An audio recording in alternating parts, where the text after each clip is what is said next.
Welcome to the Undisciplined Podcast.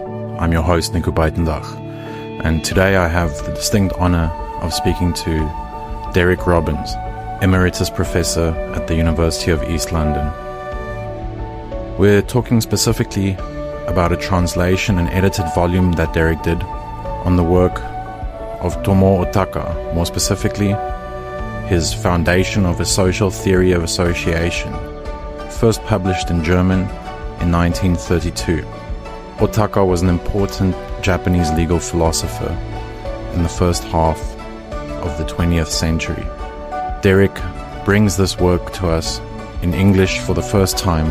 What makes this translation unique is that it is also accompanied by critical and elaborating essays by various other scholars. The book was published in 2023 by Peter Lang. It's a fascinating work in a tumultuous historical period and serves as a record of intercultural exchange of ideas, especially in the field of legal philosophy and social theory. Now for my conversation with Derek.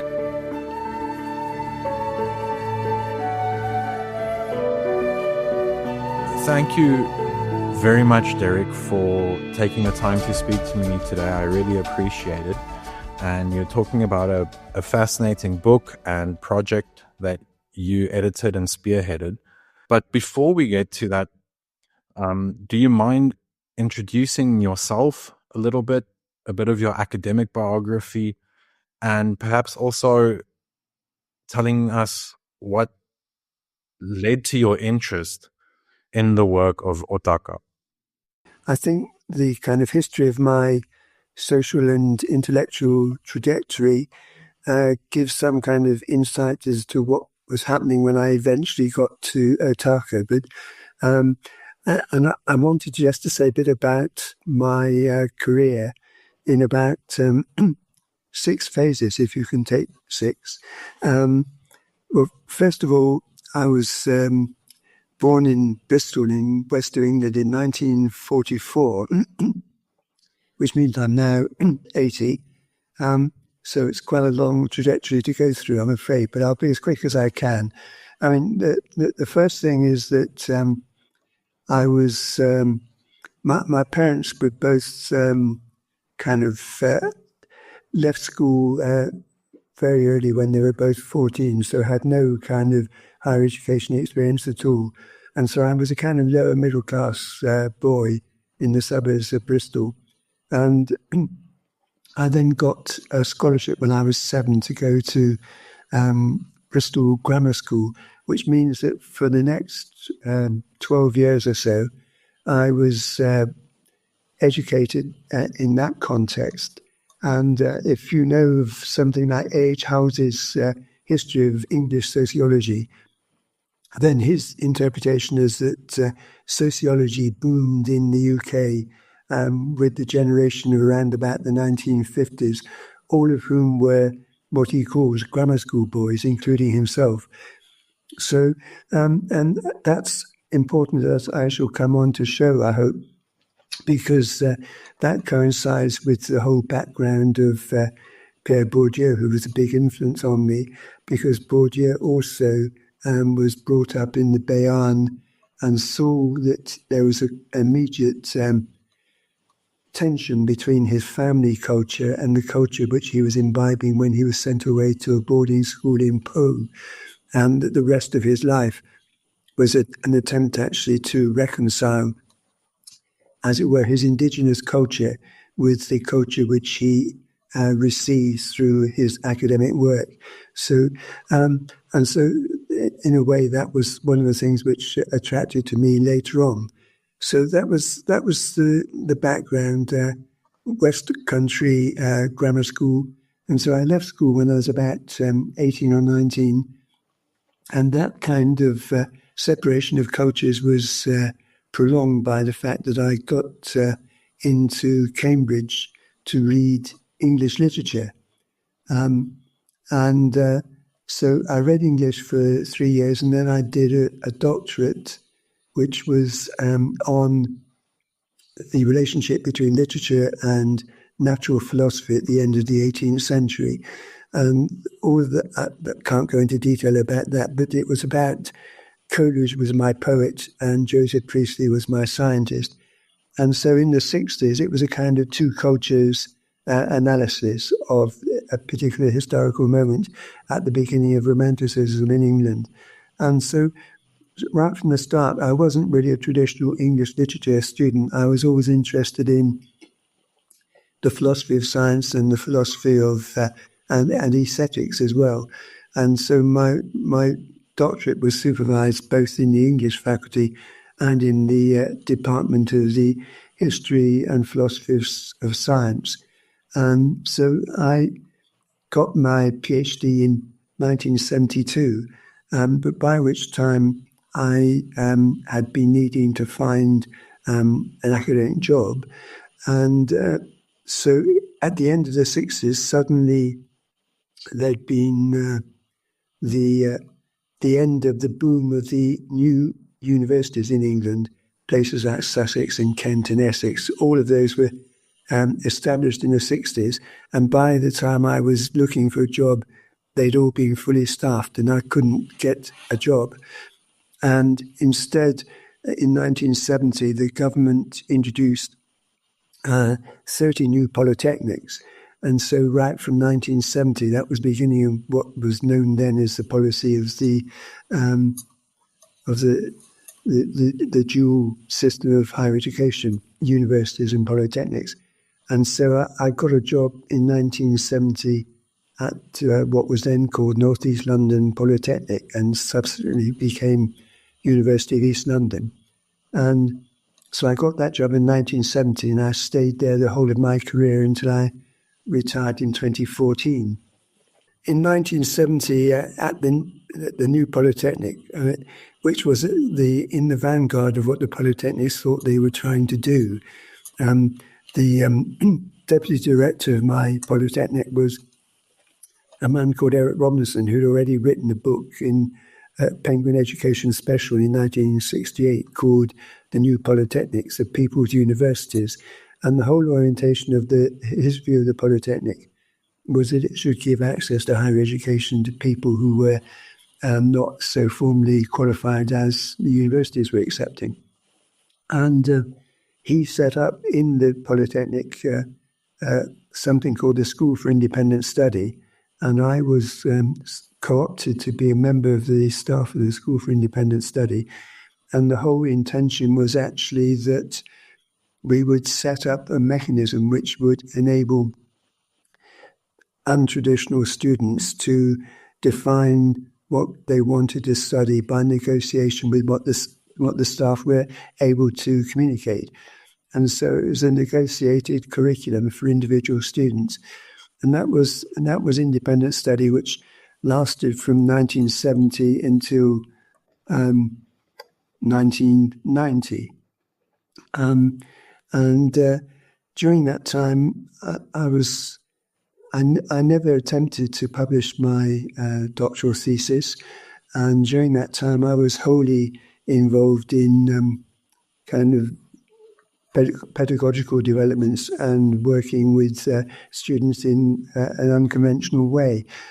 But then, by the whole of that time, I also tried to sort of develop a kind of meta perspective on what I was doing. So I was involved in helping students develop their own programs of study, but at the same time, I kept in mind a kind of detached analysis of what they were actually studying and why, in what kind of way.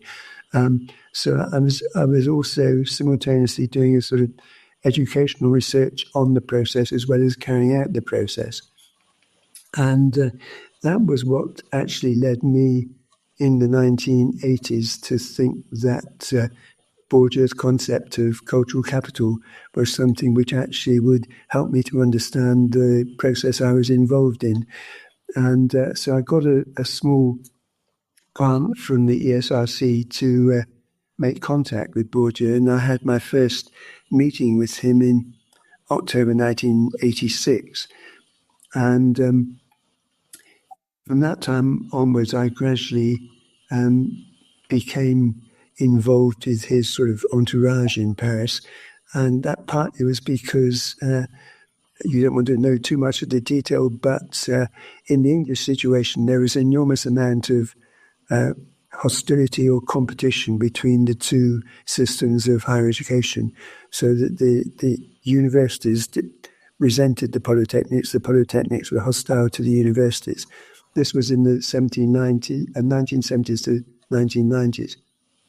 And I found that the whole atmosphere in France was intellectually much more congenial to me than actually in England. And so I spent quite a lot of time on research visits to Paris, and Bourdieu, for his part, saw me as being his kind of English spokesperson, really. And so that began in the late 1980s, and it just so happened that 1989-90 was, I think, a crucial moment in a lot in Western Europe, but partly the Berlin Wall and everything. But in England, it was the point at which the binary system that between the polytechnics and universities was terminated, and all of the polytechnics were obliged to become part of the whole higher education system, which meant that we were all in the same kind of hierarchy, and automatically universities wanted to put the polytechnics at the bottom of the hierarchy. And but it did also mean that my particular polytechnic didn't want to be identified with giving the kinds of opportunities to unconventional students that independent study had been giving them for 20 years. And so they closed down the School for Independent Study, which I then was partly, for about 2 years, I was involved in seeing the last independent study students through to their end of their courses, whilst the course was actually then closed down for new entrants. So I had 2 years relatively less busy. And so I took the opportunity then. I first of all wrote an account of the rise of independent study. My first book was about the educational and political implications of that. But then secondly, I read pretty well everything that Bourdieu had written up until that date. And so then in 1991, I produced the first equal book, whole book on Bourdieu. The other one was by Richard Jenkins on Bourdieu. So then that meant that in the 1990s, I had to move within my institution. I moved to the sociology area. And then also the government introduced research assessment exercises whereby institutions got funding if they could show that they were doing good research. And so suddenly my institution wanted me to try to sell my research in order to raise their profile as an institution and also gain income. And so suddenly I found the research assessment exercise was pushing me in the direction of researching and writing and publishing. Whereas before I'd not written a major book until the book on independent study in 1988. So I hadn't published anything much at all between starting at the Polytechnic and 1988. So then in 1990 onwards, I started doing more research on Bourdieu, and that actually then brought out the aspect of my own intellectual work, which had up until then been kind of put on the back burner from my Cambridge work. And so I became interested in not just Bourdieu as a sociologist, but the whole background of his philosophical training and the whole of his orientation towards epistemology and the philosophy of knowledge. And so that's what I then pursued. And so I became kind of known as a Bourdieu disciple in England, I suppose. And then that took a new sort of direction when he died in 2002. So after 2002, I realized that one of the problems of introducing Bourdieu's work to the English intellectual field was that there was this constant clash between his methodology and the assumed methodologies of empiricist social science in the UK. And so I gradually became interested in the process which I'd been involved in of transferring his concepts from the French context to the English context. And so I became interested specifically after his death, became interested in the process of transnational communication of social science concepts and what's going on when you have a field of production of sociology and then the English field of reception of it. And I felt to some extent that Bourdieu's work was being distorted by the English reception of it. So then that moved away from just being specifically about Bourdieu. Gradually, I tried to tackle the whole problem of the transnational communication of social science generally. And so I wrote a book on French social science, which was not just about Bourdieu, it was about Aron, Althusser and Lyotard and Foucault and Bourdieu. It was an attempt actually to understand the process of how England was assimilating French thought, if at all. So that then is the background to increasing interest solely in the transnational communication of concepts. That was, I went into the sort of 2000 up to 2010 or so, and then I was my age. I reached 65, and I was then told I had to retire. I managed to last out about 4 more years on half-time appointment, but after that they didn't want me to carry on, and so I've had a period since 2014 in which I've been, as it were, freelance, which has been actually great because you're not actually tied down by what everybody, the institution's expecting or what the system's expecting. And so that then begins to lead into what is more immediately relevant to the publication of the Otaka book, because it was my last major book on Bourdieu himself was in 2019. That was called The Bourdieu Paradigm. And quite soon after that was published, which I did regard as the last thing I really wanted to write about him, quite soon after that, the pandemic struck. So that was in 2020. And I wasn't sure what to do because I couldn't get out to libraries. And so I suddenly thought that what I'd like to do would be to just translate a series of texts and use that as a way into carrying on my examination of the transnational transfer of ideas. And so the very first one I did was a translation of a book which had been written in 1945 by a group of French intellectuals, and that was published as Towards a New Humanity. And the Otaka book came next because I specifically really was wanting to see it as a case study of the transfer of ideas from Japan to Western Europe and the reception of the ideas in Western Europe. And so then finally, after writing that, I'm currently nearly finishing something on Léon Duguay, and which is a translation of a book which he wrote in 1922. So I've got what the publisher is calling my triptych, which is the translation of the 1945 book by some French intellectuals, and then the Otaka of 1932, and now the Duguay of 1922. And so what I'm wanting to explore with the three books is the Duguay book, which I'm working on now, were a series of lectures which he gave at Columbia University.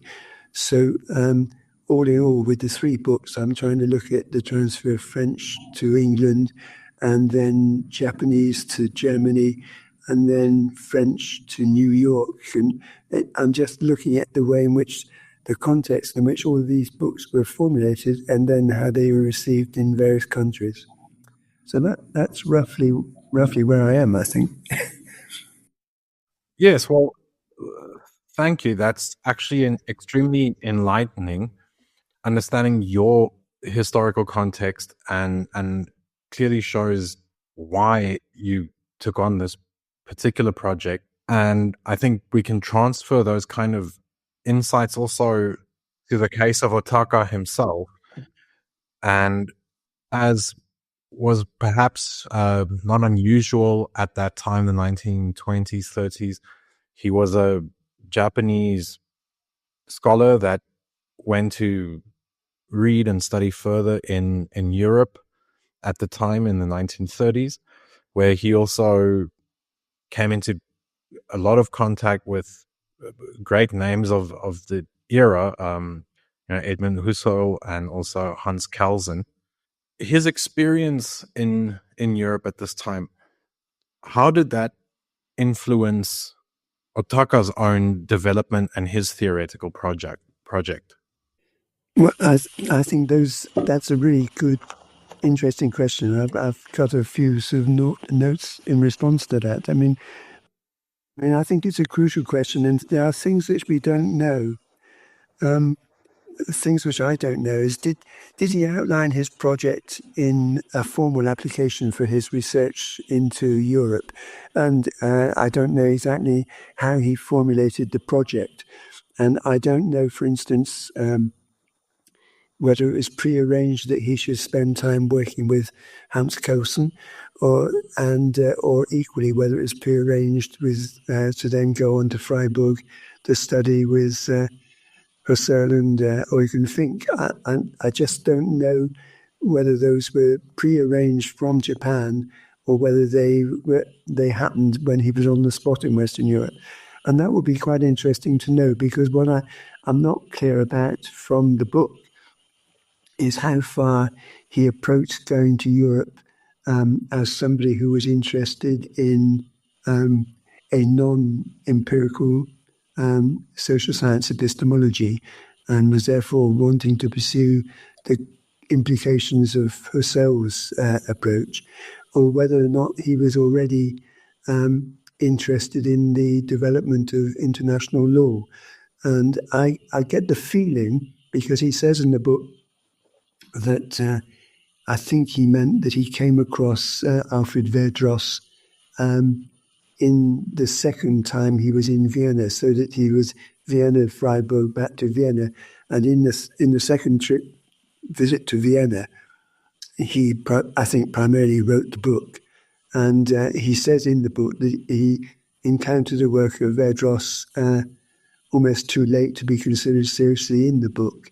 And I just wonder whether what you can see partly through the text is his gradual shift from being mainly concerned with epistemology towards actually being concerned with the status of law and the status of international law.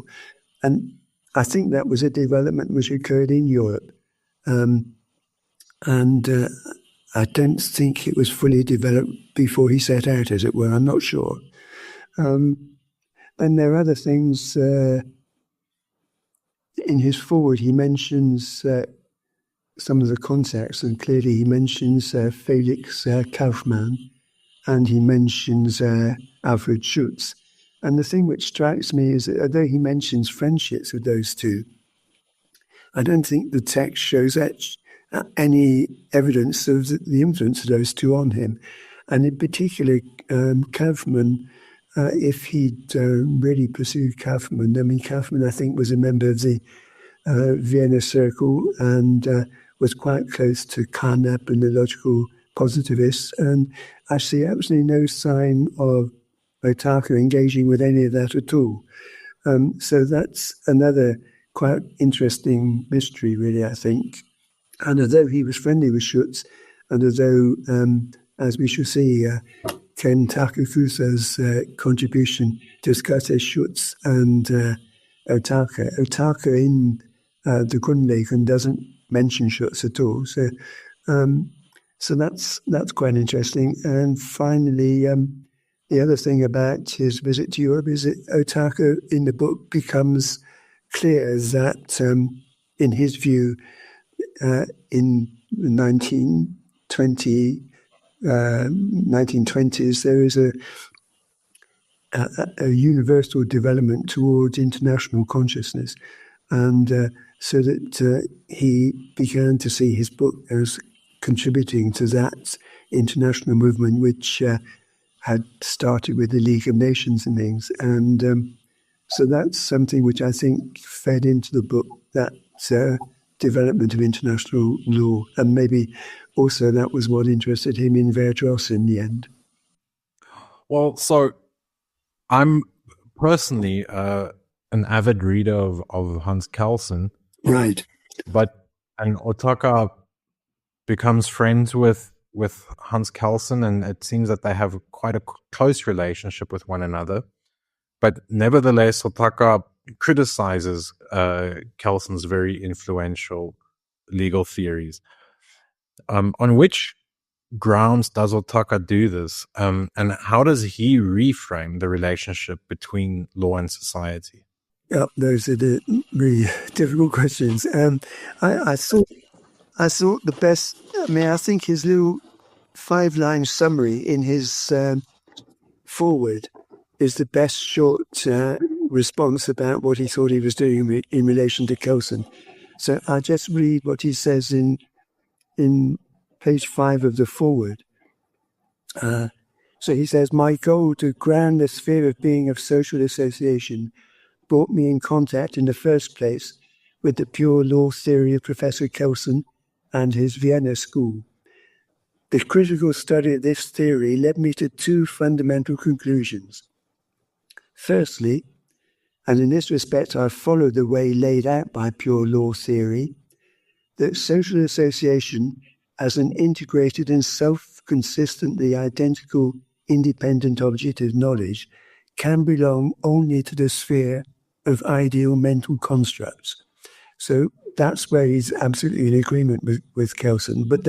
But secondly, and this realization deviates from the teaching of pure law theory, that social association in general should not be identified with a complex of norms, nor should the state in particular be identified with legal order. So those are the 2 main things which he then specifies as being his reservations about Kelsen. And I think that's very helpfully clear. And so I think, and this is what has always interested me about the Otaka book, is that, and where, without going into what we might come on to later on, where the relationship with Bourdieu also fits in, is that there is this attempt to balance the claims of realism with the claims of idealism. And in Bourdieu's case, he tried to deal with that with his field theory. Intellectual fields having their social origins and also having their own autonomous rules. And I think, in a way, Otaka shows himself to be slightly interested in what I would call constitutive phenomenology. And that's something which interests me. I did actually attempt to systematically look at the way in which Otaka tries to deal with Kelsen. And so, for instance, I kind of noted that he cites about 6 Kelsen texts, and he cites them, and there are publications from 1930, 1922, 1925, 1923, and 1928.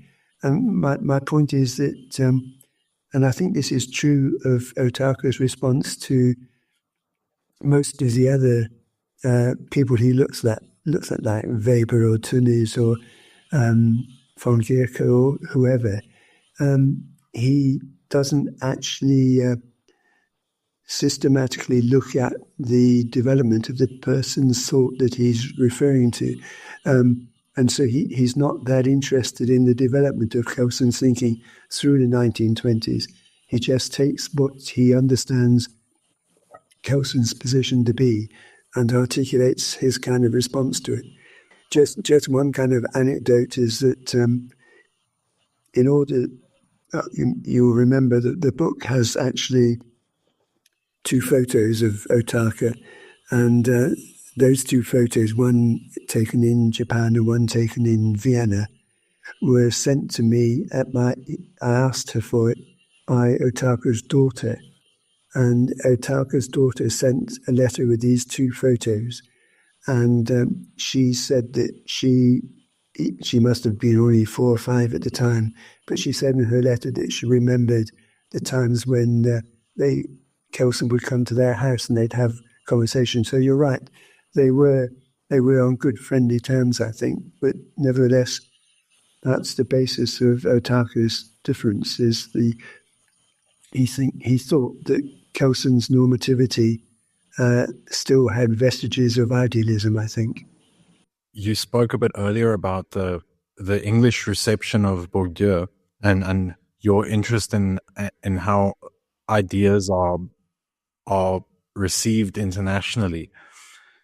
Do you think that Otaka, in his time in Europe, that he brought something distinctly Japanese to this, we could say European, but it's perhaps even more narrowly described as a kind of the Germanic theoretical tradition in which he seemed to be interested in? Did he bring something different to the table? Well, for me, that's the fascinating question. I'm not sure that he actually did, or if it was there, he was suppressing it.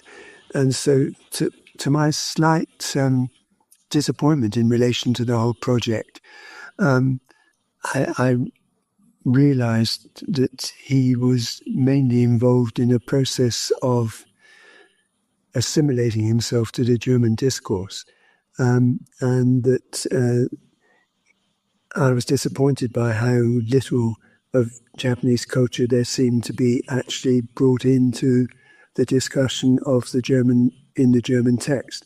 So there are lots of things which I would love to see about that pursued. I mean, for instance, I made a note again of all the Japanese citations which are in the book, and they're not terribly many. And by and large, they're all colleagues or friends of his probably from Kyoto mainly. There's a fellow research student he refers to, but these are all people who were themselves defining their own intellectual position by reference to Germany, I think. And I don't know enough about Nishida, and I don't know enough about the Kyoto School of Phenomenology, but if I were to know more about it, I would love to get clear the extent to which Kyoto was actually attempting to reconcile elements of Buddhism with elements brought from Husserl. And if that is the case, which I assume is roughly the case, then whether or not Otaka was sympathetic with that back in Kyoto. And that relates to the other question as to whether or not when he formulated the project to come to Western Europe, he actually had in mind that he was going to visit Husserl, or whether that occurred when he was in Vienna. So I just don't know how much the phenomenological orientation was always there, and it may have been the main motive of the visit. I'm not sure. Mm. But the only other thing to say about that is that I think I tried to highlight there's only one point in the whole text where I think that a kind of Japanese cultural assumption comes into the argument, and that's where he discusses what's going on when people greet each other. I don't know if you can remember that. He has a discussion, it's on page 101 in the actual Otaka text, and I think the whole kind of routine of Japanese people meeting each other and bowing and etc. is something which he takes into being a kind of assumed universal way of meeting and greeting people. But that's just a kind of example in his argument, and it's the only example in his argument which I think is truly Japanese. Otherwise, he makes a lot of his aesthetic. Well, there's another case in relation to Japanese woodcuts, but otherwise, his examples are from Beethoven and Western European high culture, really. So the answer to the question is that I was slightly disappointed it didn't provide the kind of cross-cultural encounter that I was hoping for, but nevertheless, what actually emerges in the text is the fascinating extent to which he was wanting to assimilate himself to a German culture, which was also powerful in Germany, in Japan as well already at the time.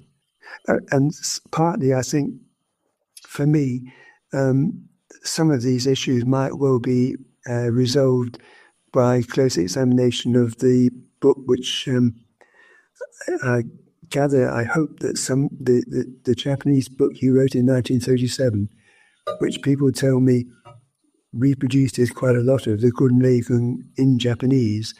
And I think it's quite important for a whole lot of reasons. It's important to try to know how much the Japanese book of 1937 modifies or adapts what he said in 1932 in Germany. And that would be a fascinating basis for comparing the two, the cultural transaction going on there, I think.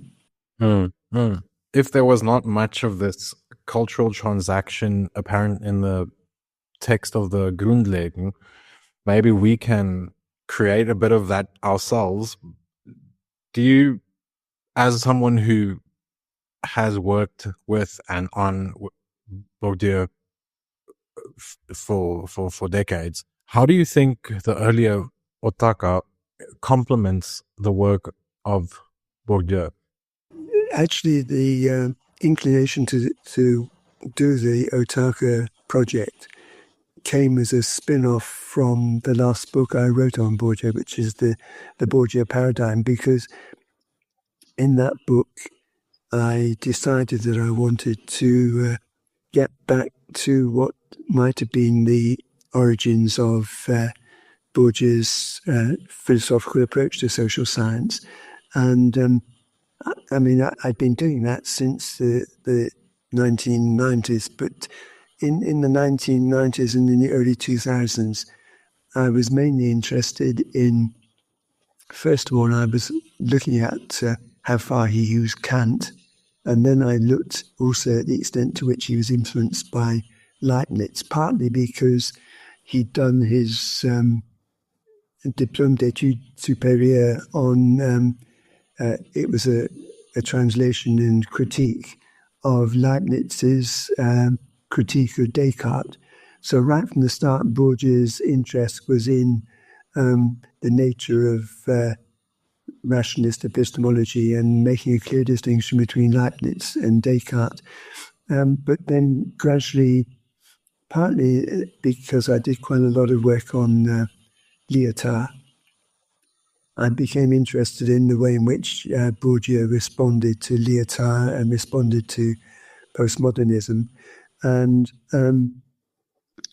so when I worked on the Bourdieu paradigm, I thought I would try to situate him in relation to Husserl and phenomenology, because he always said that he would take Husserl with him on holiday to read. And he took Husserl with him to Algeria when he was in Algeria even. So he was reading Husserl all through his life. And he read a lot of Husserl before it was translated into French. So he read it in German. So Husserl was always a background interest, and I wanted to try to highlight that. And so I began to cultivate the notion, and I said this specifically in the Bourdieu paradigm, that he's best seen as a phenomenological sociologist.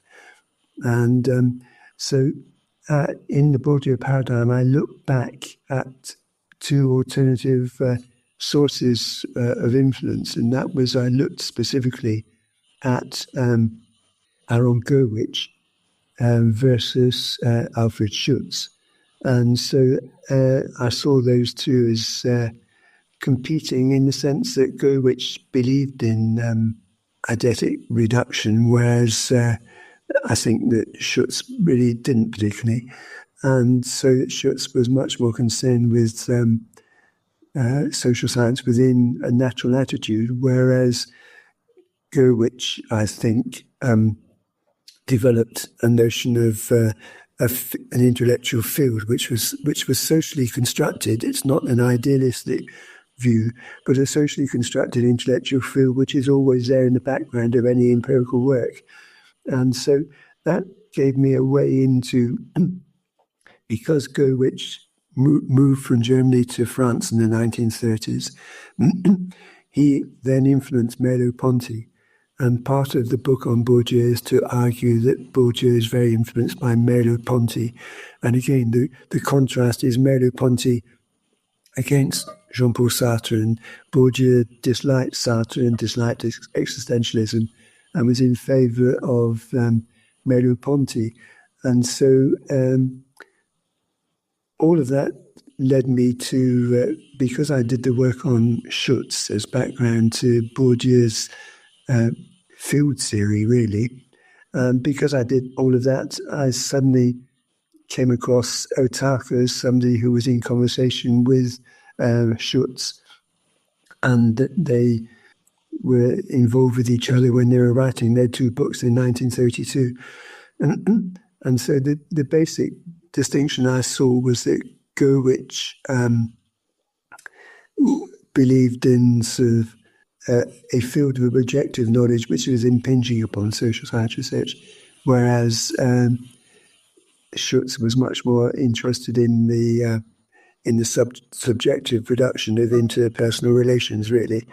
And so I saw Gurwitch as being the kind of natural predecessor of Bourdieu in a way in which Schutz wasn't, and that coincided with my knowledge that Bourdieu was quite anti the legacy of Schutz in the United States.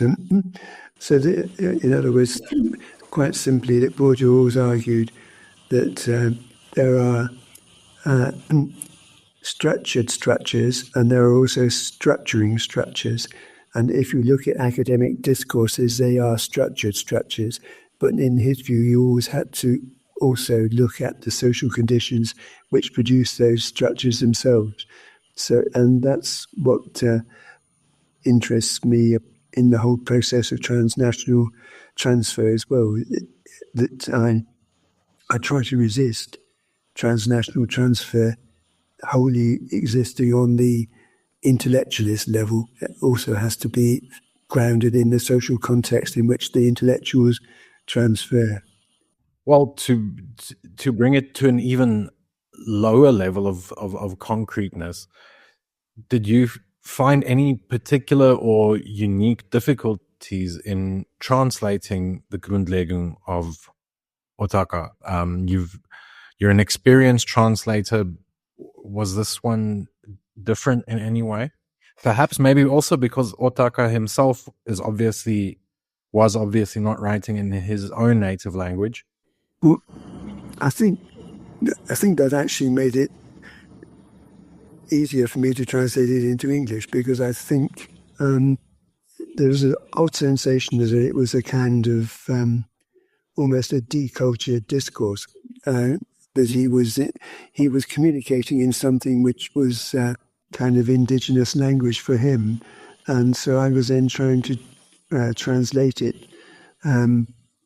from the German, knowing that actually the German was a slightly artificial product for him. And I was then generating an artificial English version of what he'd actually artificially created. And so I found that process fascinating. I mean, otherwise, all of the translation issues were, I mean, I tried to say a little bit about it in my introduction to the book, but I mean, they're absolutely the really traditional problems of how you translate Geist into English. And that was throughout a problem. And I, apart from a few exceptional contexts, I set myself against the notion of translating Geist as spirit and always translated it as mind.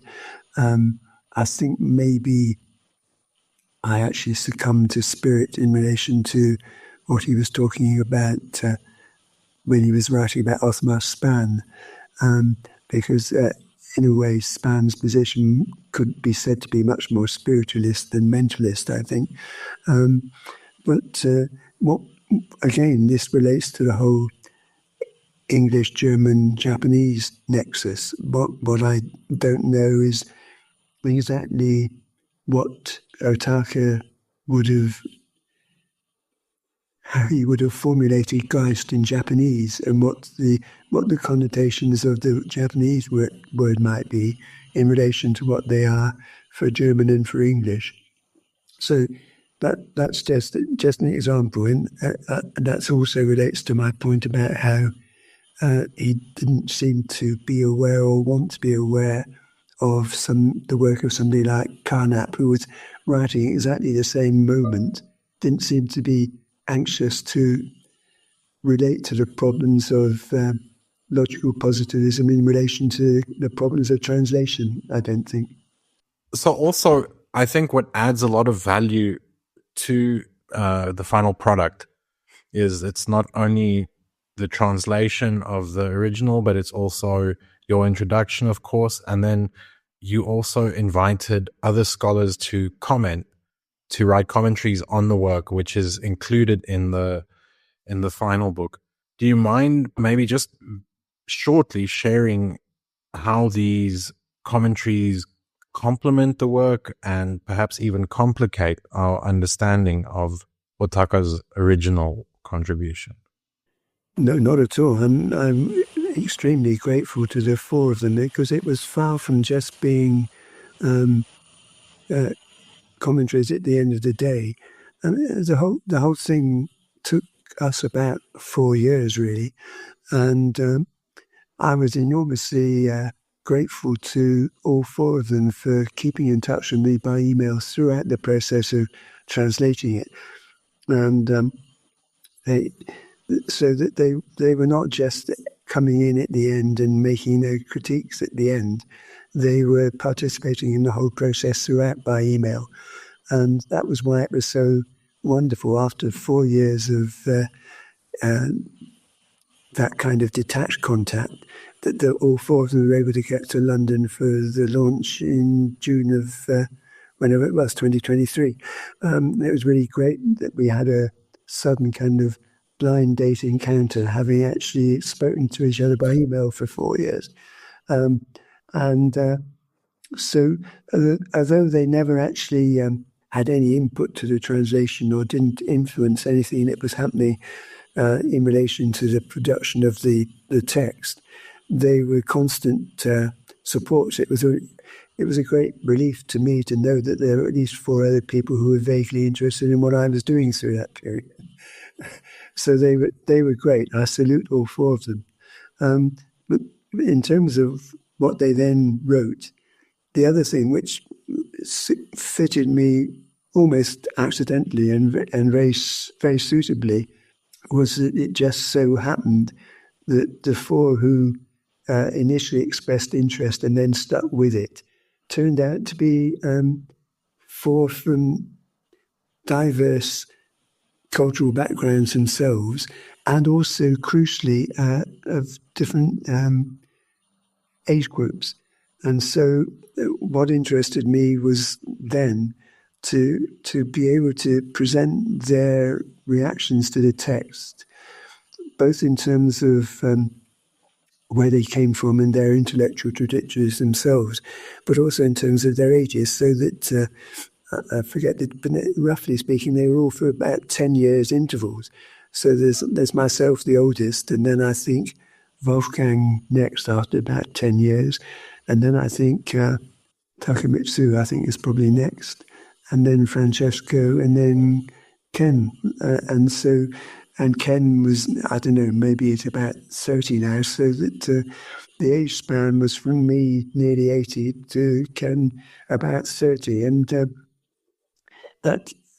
they very graciously agreed that I could actually spell that out in the introduction, because I wanted actually to give substance to the field of reception of the text in terms of the different social conditions of the receivers.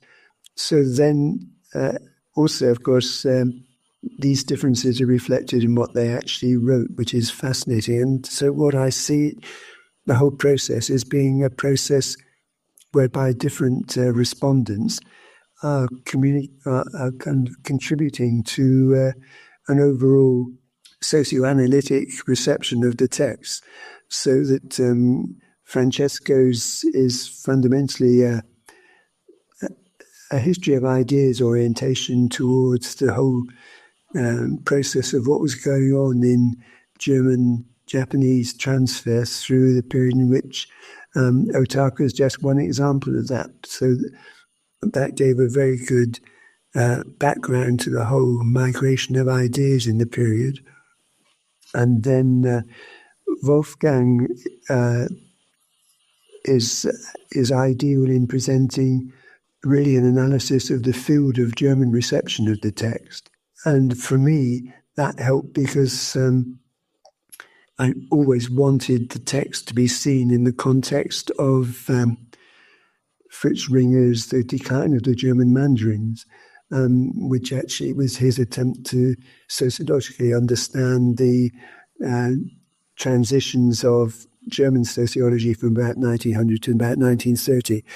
And so I wanted Otaka's German text, as it were, to be placed in that field as well as in the field within which he originally was trained. So Wolfgang concentrated on the German reviews of the book, but that was fascinating. And then Takemitsu, I think that was also stimulating, because although he was pretty circumspect, I think he was fundamentally quite hostile to the implications of Otaka's thinking for subsequent developments in Japan. And so what slightly interested me in Otaka's book is the extent to which partly he was interested in people like Gerda Walter, and also in the whole kind of ontological orientation of late Husserl. Whereas Takemitsu, I think, saw that not so much as an ontological orientation as a reversion to Japanese traditional culture. And I think also he disliked the extent to which Otaka wrote against the new Japanese constitution in 1947, and he thought, I think Takemitsu thought that Otaka was reactionary. And Ken's contribution tried to begin to fight against that, I think. So I thought their contributions were great, and I just saw it as one moment in a potentially continuing dialogue of reception, really. So my final question to close off, you're talking about continuing this dialogue and the reception. What do you think we can take today through further engagement with Otaka's work and the themes that we've discussed today? How can we continue to benefit by looking at that now nearly a century later? But that's the kind of question which lies behind the three recent publications that I've been working on. I told you about at the beginning, but in every case, really, I've been trying to present a historical text, but also to present them quite specifically in the context of their production. And so that what that means is that I'm not a great believer in, as it were, disembodied theory. And so when you ask what we learn in theory from Otaka, my answer is that what we need to learn is actually to examine the social conditions in which rival theories are produced, and that we have to look at different social conditions and to see how those then impinge upon the kind of intellect which is developed in different conditions. And then that raises a question internationally, whether international dialogue is best conducted in a kind of slightly esoteric field of intellectual transfer, or whether intellectual transfer still has to retain its contact with its cultural roots. And so, again, that was partly why I was disappointed that, first of all, that Otaka himself didn't, in Bourdieu's terminology, he wasn't sufficiently reflexive in that he didn't actually want to engage with how much of his prior experience in both in Korea and also in Japan, and because in a way he could have been thought to have been part of a sort of subaltern Korean culture as opposed to an imperial Japanese culture, and I don't know how he dealt with that and whether he did deal with it at all.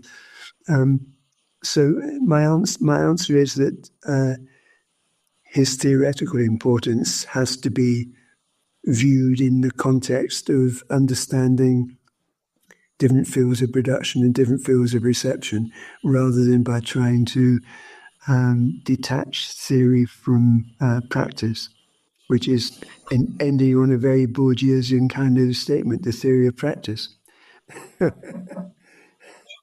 Well, Derek, thank you very much. I really appreciate you for not only taking the time to speak with me, but also, of course, for taking the time to translate this work and collaborate with others in publishing a final product and making it available, much more accessible to us today, of course. Thank you very much. I really appreciate it. Thank you very much for that. Thank you.